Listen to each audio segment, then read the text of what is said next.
Hi guys, welcome to Toss and Talk.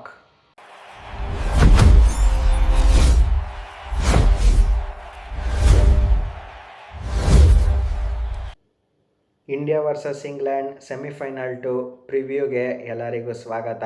So ಈ game discussion ಶುರು ಮಾಡೋದಕ್ಕಿಂತ ಮುಂಚೆ ನಿನ್ನೆ New Zealand versus south Africa post match analysis video ಮಾಡಿದ್ದೀನಿ. ಅಂದರೆ ಫಿನ್ನಾಲೆನ್ ಅವರು ಫಾಸ್ಟೆಸ್ಟ್ 100 ಹೊಡೆದಿದ್ದು T20 ವರ್ಲ್ಡ್ ಕಪ್ ಅಂತ ಬಂದಾಗ, ಆ್ಯಂಡ್ ಸೌತ್ ಆಫ್ರಿಕಾದವ್ರು ಡಾಮಿನೇಟ್ ಮಾಡಿಸ್ಕೊಂಡ್ರು New Zealand in to the final. ಆ ವಿಡಿಯೋ ಯಾರಾದರೂ ಇನ್ನೂ ನೋಡ್ಕೊಂಬಂದಿಲ್ಲ ಅಂದರೆ ವಿಡಿಯೋ ತುಂಬ ಇಂಟ್ರೆಸ್ಟಿಂಗ್ ಇದೆ. ಆ ಲಿಂಕ್ನ ಬಂದುಬಿಟ್ಟು ನಾನು ಡಿಸ್ಕ್ರಿಪ್ಷನಲ್ಲಿ ಕೊಟ್ಟಿರ್ತೀನಿ. ಸೊ ಅಲ್ಲಿ ಹೋಗ್ಬಿಟ್ಟು ನೀವು ಆ ವಿಡಿಯೋನ ಚೆಕ್ ಮಾಡ್ಕೊಂಬರ್ಬೋದು. ಸೊ ಇವಾಗ ಈ ಗೇಮ್ ಬಗ್ಗೆ ಡಿಸ್ಕಷನ್ ಬರೋಣ. ಮ್ಯಾಚ್ ನಡೀತಿರೋ ವೆನ್ಯೂ ಬಂದುಬಿಟ್ಟು ವಾಂಖೆಡೆನಲ್ಲಿ ಸಾಯಂಕಾಲ 7 o'clockಗೆ ಗೇಮ್ ಸ್ಟಾರ್ಟ್ ಆಗ್ತಾಯಿದೆ. ರೆಡ್ ಸಾಯಿಲ್ ವಿಕೆಟ್ ಕೊಡ್ತಾರೆ ನನ್ನ ಪ್ರಕಾರ. ಸೊ ಬಾಲು ಸ್ವಿಂಗ್ ಆಗುತ್ತೆ. ಇವಾಗ ಈ ಸ್ಟೇಡಿಯಂ ಸ್ಟ್ಯಾಟ್ಸ್ ಬಗ್ಗೆ ಸ್ವಲ್ಪ ಮಾತಾಡೋಣ. IPL 2025 ಅಂತ ಬಂದಾಗ ಓವರಾಲ್ 7 ಗೇಮ್ ನಡೆದಿತ್ತು. ಅದರಲ್ಲಿ 3 ಫಸ್ಟ್ ಬ್ಯಾಟಿಂಗ್ ಆಡಿರೋರು ಗೆದ್ದಿದ್ದಾರೆ, 4 ಚೇಸ್ ಮಾಡಿರೋರು ಗೆದ್ದಿದ್ದಾರೆ. ಆವಾಗ ಇದ್ರ first and innings average score ಅಂತ ಬಂದಾಗ 176 ಇತ್ತು. ಬಟ್ ಆವಾಗಲೂ ಅಷ್ಟೇ ಯಾವ್ದಾದ್ರು ಒಂದು ಪರ್ಟಿಕ್ಯುಲರ್ ಟೀಮ್ ಗೆಲ್ಲಬೇಕಂದ್ರೆ 192 ಹೊಡಿಲೇಬೇಕಿತ್ತು. ಇಲ್ಲಾಂದರೆ ತುಂಬ ಸ್ಟ್ರಗಲ್ ಮಾಡಿದ್ದಾರೆ ಟೀಮ್ಸು. ಬಿಲೋ 192 ಯಾರು ಹೊಡೆದಿದ್ದಾರೆ. ನೆಕ್ಸ್ಟ್ ಇವಾಗ ಹಳೆ ಸ್ಟ್ಯಾಟ್ಸ್ನ ಪಕ್ಕಕ್ಕೆ ಇಟ್ಬಿಟ್ಟು ಇವಾಗ ರೀಸೆಂಟಾಗಿ ವರ್ಲ್ಡ್ ಕಪ್ ಸ್ಟ್ಯಾಟ್ಸ್ ತೊಗೊಂಡ್ರೆ ಓವರಾಲ್ 5 ಗೇಮ್ ನಡೆದಿದೆ. ಇದರಲ್ಲಿ 4 ಫಸ್ಟ್ ಬ್ಯಾಟಿಂಗ್ ಆಡಿರೋರು ಗೆದ್ದಿದ್ದಾರೆ, ಆ್ಯಂಡ್ ಬರೀ ಒಂದೇ ಮಾತ್ರ ಚೇಸ್ ಮಾಡಿರೋ ಟೀಮ್ ಗೆದ್ದಿರೋದು. ಸೊ ಇವಾಗ ಇದ್ರ first and second innings average score ಅಂತ ತೊಗೊಂಡಾಗ 192 ಆ್ಯಂಡ್ 162 ಇದೆ. ಬಟ್ ಇವಾಗ ಯಾವ್ದಾದ್ರು ಒಂದು ಪರ್ಟಿಕ್ಯುಲರ್ ಟೀಮು ಫಸ್ಟ್ ಬ್ಯಾಟಿಂಗ್ ಆಡಿಬಿಟ್ಟು 192 ಹೊಡಿಲೇಬೇಕು. ಯಾರಾದರೂ 192 ಕೆಳಗೆ ಹೊಡೆದ್ರೆ ಅವಾಗ ಬಂದುಬಿಟ್ಟು ಚೇಸ್ ಮಾಡಿಬಿಡ್ತಾರೆ. ಸೊ ಆ್ಯಂಡ್ ಇವಾಗ ಇನ್ನೊಂದು ವರ್ಲ್ಡ್ ಕಪ್ ಅಂತ ಬಂದಾಗ ಇನ್ನೊಂದು ಏನಾಗಿದೆ ಅಂದರೆ ಮ್ಯಾಕ್ಸಿಮಮ್ ಒಂದು 195 to 200 ಅಷ್ಟೇ, ಯಾರೂ 200 ಕ್ರಾಸ್ ಆಗಿಲ್ಲ.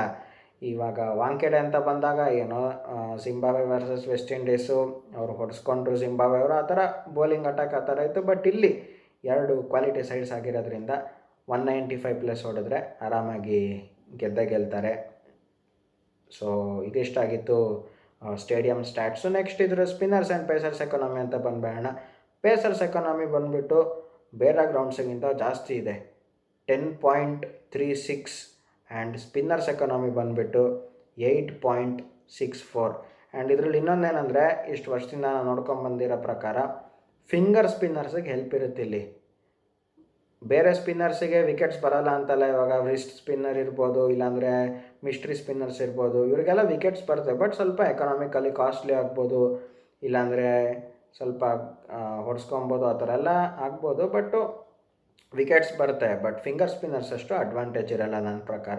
ಆ್ಯಂಡ್ ಪೇಸರ್ಸಿಗೆ ಆ್ಯಸ್ ಯೂಶ್ವಲ್ ಹೊಡೆಸ್ಕೋತಾರೆ, ಬಟ್ಟು ವಿಕೆಟ್ಸು ಸಿಗುತ್ತೆ. ಸೊ ಇದಿಷ್ಟಾಗಿತ್ತು ಓವರಾಲ್ ಎಲ್ಲ ಸ್ಟ್ಯಾಟ್ಸುವೆ. ಇವಾಗ ನೆಕ್ಸ್ಟು 3 ಫೇಸಸ್ ಬಗ್ಗೆ ಮಾತಾಡೋಣ. ಯಾವ್ದಾದ್ರು ಒಂದು ಪರ್ಟಿಕ್ಯುಲರ್ ಟೀಮು ವಿನ್ ಆಗಬೇಕಂದ್ರೆ ಯಾವ ಥರ ಯೂಟಿಲೈಸ್ ಮಾಡ್ಕೊಬೇಕು ಅಂತ. ಸೊ ಫಸ್ಟ್ 6 ಓವರ್ಸು ತುಂಬ ಇಂಪಾರ್ಟೆಂಟು. 40 to 45 ಫಾರ್ 1 ಇದ್ದರೆ ಅದೊಂಥರ ಒಳ್ಳೆ ಸ್ಕೋರೇನೆ. ಇವಾಗ ಬೇರೆ ಗ್ರೌಂಡ್ಸ್ ಥರ ಹೊಡಿಬೇಕು ಅಂತ ಆ ಥರ ಇಲ್ಲ. ಸ್ಲೋ ಸ್ಟಾರ್ಟ್ ಆದ್ರೂ ಒಂದೇ ಒಂದು ವಿಕೆಟ್ ಕಳ್ಕೊಂಡ್ರೆ ಅಥವಾ ನೋ ಲಾಸಲ್ಲಿದ್ರೂ ಅದೊಂಥರ ಒಳ್ಳೆ ಸ್ಟಾರ್ಟು. ಅದಾದಮೇಲೆ ನೆಕ್ಸ್ಟು 15 ಓವರ್ಸ್ ಅಷ್ಟೊತ್ತಿಗೆ 133 ಫಾರ್ 3 ಆರ್ 133 ಫಾರ್ 4 ಇದ್ದರೆ ಒಂಥರ ಒಳ್ಳೆ ಸ್ಕೋರು. ಲಾಸ್ಟ್ 5 ಓವರಲ್ಲಿ ವಾಂಖೆಡೆ ವಿಕೆಟ್ ಅಂತ ಬಂದಾಗ 55 to 60 ರನ್ಸ್ ಈಸಿಯಾಗಿ ಬಂದೇ ಬರುತ್ತೆ. ಸೊ ಆವಾಗ 192 ಸ್ಕೋರ್ ಆರಾಮಾಗಿ ರೀಚ್ ಆಗಿಬಿಡ್ಬೋದು. ಅದೇನು ವಿನ್ನಿಂಗ್ ಸ್ಕೋರ್ ಇದೆ ರೀಚ್ ಆಗ್ಬೋದು. ಬಟ್ ಸ್ಟಾರ್ಟಿಂಗಲ್ಲಿ ಏನಾದರೂ ಅರ್ಲಿ ವಿಕೆಟ್ಸ್ ಕಳ್ಕೊಂಡು ಪ್ರೆಷರಲ್ಲಿ ಹೊಡೆಯೋಕ್ಕೆ ಹೋಗ್ತೀನಿ ಸೆಮಿಫೈನಲ್ಸ್ ಅಂತ ಆ ಥರ ಏನಾದರೂ ಮಾಡಿಕೊಂಡ್ರೆ ಎಂಡ್ ಆಫ್ ದ ಇನ್ನಿಂಗ್ಸಿಗೆ ಕಷ್ಟ ಆಗುತ್ತೆ, ವಿಕೆಟ್ಸ್ ಇರೋದಿಲ್ಲ. ಸೊ ಇಷ್ಟಾಗಿತ್ತು ಫೇಸಸ್ಸು. ನೆಕ್ಸ್ಟ್ ಇವಾಗ ಪ್ಲೇಯಿಂಗ್ 11 ಬಗ್ಗೆ ಮಾತಾಡೋಣ. ನನ್ನ ಪ್ರಕಾರ ಇಂಗ್ಲೆಂಡ್ ಅಂತ ಬಂದಾಗ ಒಂದೇ ಒಂದು ಚೇಂಜ್ ಮಾಡ್ತಾರೆ ಅಷ್ಟೇ. ರೆಹಾನ್ ಅಹ್ಮದ್ ಲಾಸ್ಟ್ ಗೇಮ್ನೇನು ಆಡಿಸಿದ್ರು ಅವ್ರಿಗೆ ವಾಪಸ್ ತೆಗೆದುಬಿಟ್ಟು ಜೇಮಿ ವಾಟರ್ನ ಕರ್ಕೊಂಬರ್ತಾರೆ. ಅಲ್ಲಿ ಶ್ರೀಲಂಕಾಗೆ ರೆಹಾನ್ ಅಹ್ಮದ್ ಬೇಕಿತ್ತು. ಬಟ್ ಇಲ್ಲಿ ಇಂಡಿಯಾ ಅಂತ ಬಂದಾಗ ಆರ್ಚರ್ ಒಬ್ಬರ ಕೈಲೇ ಮಾಡೋಕ್ಕಾಗೋದಿಲ್ಲ ಅಂತ ಸಪೋರ್ಟಿವ್ಗೆ ವಾಟರ್ನ ಕರ್ಕೊಂಬರ್ತಾರೆ. ನೆಕ್ಸ್ಟ್ ಇವಾಗ ಇಂಡಿಯನ್ 11 ಅಂತ ಬಂದಾಗ ಇನ್ನೇನು ಚೇಂಜ್ ಮಾಡೋದಕ್ಕೆ ಹೋಗೋದಿಲ್ಲ. ಆ್ಯಸ್ ಯೂಶ್ವಲ್ಲು ಸೇಮು ಅವರೇ ಇರ್ತಾರೆ.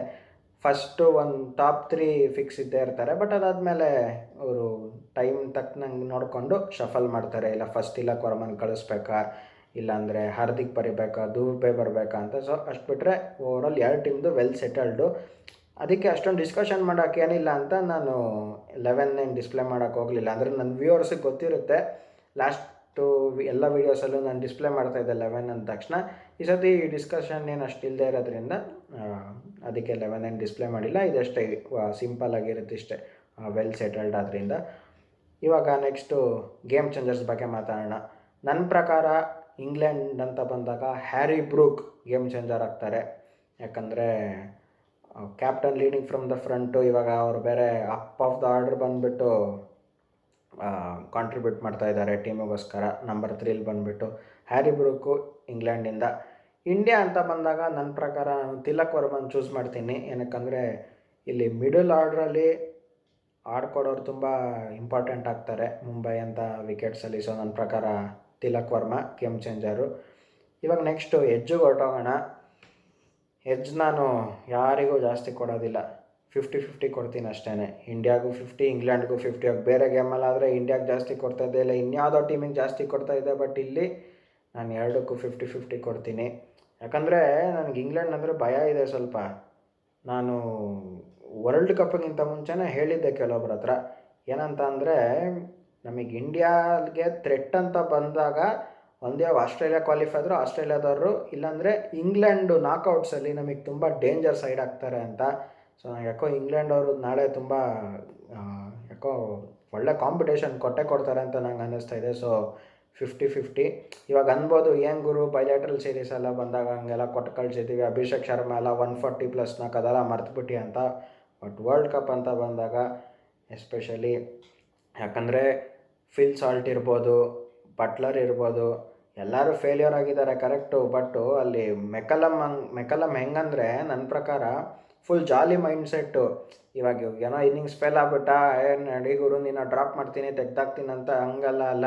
ಯಾಕಂದರೆ ನಾನು ಯಾರೋ ಹೇಳೋದನ್ನ ನಾನು ಕೇಳಿದ್ದೀನಿ. ಆ ಮನುಷ್ಯ ಮೆಕಲಮ್ ಹೆಂಗಂತ ಅಂದರೆ, ಬಿಡು ಗುರು ನೀನು 4-5 ಮ್ಯಾಚಿಗೆ ನೀನೇ ಫಿಕ್ಸು ಕೊನೆ ತನಕನೂ, ನೀನು ಆಡು ಇಲ್ಲಾಂದರೆ ಬಿಡು ಬೇರೆಯವ್ರು ನೋಡ್ಕೋತಾರೆ. ಸೊ ಆ ಥರ ಜಾಲಿ ಮೈಂಡ್ಸೆಟ್ ಆದ್ದರಿಂದ ನಾಳೆ ಫಿಲ್ ಸಾಲ್ಟು ಇಲ್ಲ ಜಾಸ್ ಬಟ್ಲರ್ಗೆ ಏನಾದರೂ ಕ್ಲಿಕ್ ಆಗಿಬಿಟ್ರೆ ನಮಗೆ ಸ್ವಲ್ಪ ಪ್ರಾಬ್ಲಮ್ ಇದೆ. ಆ್ಯಂಡ್ ಬೌಲಿಂಗ್ ಅಂತ ಬಂದಾಗಲೂ ಅಷ್ಟೇ, ಇವಾಗ ನಾವು ಇಲ್ಲಿ ಸ್ಪಿನ್ನಿಂಗ್ ನಾವು ಸ್ಟ್ರಗಲ್ ಮಾಡಿದ್ದೀವಿ, ನಾವು ತುಂಬ ಕರೆಕ್ಟಾಗಿ ಆಡೋಕ್ಕಾಗ್ತಾಯಿಲ್ಲ. ಮೊದಲಂಗೆ ಇರಲಿಲ್ಲ. T20 ಅಂತ ಬಂದಾಗ ನಾನೇ ತುಂಬ ಸತಿ ಹೇಳಿದ್ದೀನಿ. ಬಟ್ ಇತ್ತೀಚೆಗೆ ಸ್ವಲ್ಪ ನಾವು ಕಷ್ಟಪಟ್ಟಿರೋದ್ರಿಂದ ಆ ಕಡೆ ಆದಿಲ್ ರಶೀದ್ ಮಾಡ್ತಾರೆ, ಲಿಯಾನ್ ಡಾಸನ್ ಮಾಡ್ತಾರೆ. ಹೊಸ ಬಾಲ್ ಅಂತ ಬಂದಾಗ ಜೋಫ್ರಾ ಆರ್ಚರ್ ತುಂಬ ಇಂಪಾರ್ಟೆಂಟ್ ಆಗುತ್ತೆ. ಅದು ಸ್ಯಾಮ್ಸನ್ ನಾಳೆ ಏನು ಮಾಡ್ತಾರಂತ ಗೊತ್ತಿಲ್ಲ. ಆ್ಯಂಡ್ ನನ್ನ ಪ್ರಕಾರ ಅಭಿಷೇಕ್ ಶರ್ಮಾ ಇರೋದ್ರಿಂದ ಏನಾದರೂ ವಿಲ್ ಜಾಕ್ಸ್ ಹತ್ರ ಓಪನ್ ಮಾಡಿಸ್ತಾರ ಬೌಲಿಂಗು, ಅದು ನೋಡಬೇಕು. ಒಂಥರ ನಾಳೆ ಒಳ್ಳೆ ಫೈಟ್ ಇರುತ್ತೆ. ಯಾರು ಏನಾದರೂ ಹೇಳ್ಬೋದು ಬಿಡುಗರು ಇಂಗ್ಲೆಂಡ್ ತಾನೆ ಅಂತ. ಬಟ್ ನಾನು ಮಾಡಿರೋ ಕ್ಯಾಲ್ಕುಲೇಷನ್ ಪ್ರಕಾರ ನಮಗೆ ಇಂಗ್ಲೆಂಡ್ ಥ್ರೆಟ್ ಇದೆ ನಾಳೆ ಗೆದ್ಬಿಟ್ಟು ಫೈನಲ್ಗೆ ಹೋಗ್ಬಿಟ್ರೆ ಅಲ್ಲಿ ಹೆಂಗೋ ಸ್ವಲ್ಪ ಆಗುತ್ತೆ. ಬಟ್ ನಾಳೆ ತುಂಬ ಇಂಪಾರ್ಟೆಂಟ್ ಆಗುತ್ತೆ. ಹೋಪ್ ನಾವು ನಾಳೆ ಗೆಲ್ತೀವಿ, ಆ ಥರ ಏನೂ ಆಗೋದು ಬೇಡ ಅಂತ ಅಂದ್ಕೊಳ್ಳೋಣ. ಸೊ ಇದಿಷ್ಟಾಗಿತ್ತು ಪ್ರೀ ಮ್ಯಾಚ್ ಅನಾಲಿಸಿಸ್ಸು. ವಿಡಿಯೋ ಇಷ್ಟ ಆಗಿದರೆ ಲೈಕ್ ಮಾಡಿ, ಶೇರ್ ಮಾಡಿ, ಸಬ್ಸ್ಕ್ರೈಬ್ ಮಾಡಿ ಆ್ಯಂಡ್ ಪಕ್ಕದಲ್ಲಿರೋ ಬೆಲ್ ನೋಟಿಫಿಕೇಷನ್ನ ಕ್ಲಿಕ್ ಮಾಡಿ. ಕ್ರಿಕೆಟ್ ರಿಲೇಟೆಡ್ ಏನೇ ಅಪ್ಡೇಟ್ಸ್ ಇದ್ರೂ ನಿಮಗೆ ಫಸ್ಟ್ ಬರುತ್ತೆ. ನಾಳೆ ಇಂಡಿಯಾ ವಿನ್ ಆಗಬೇಕು.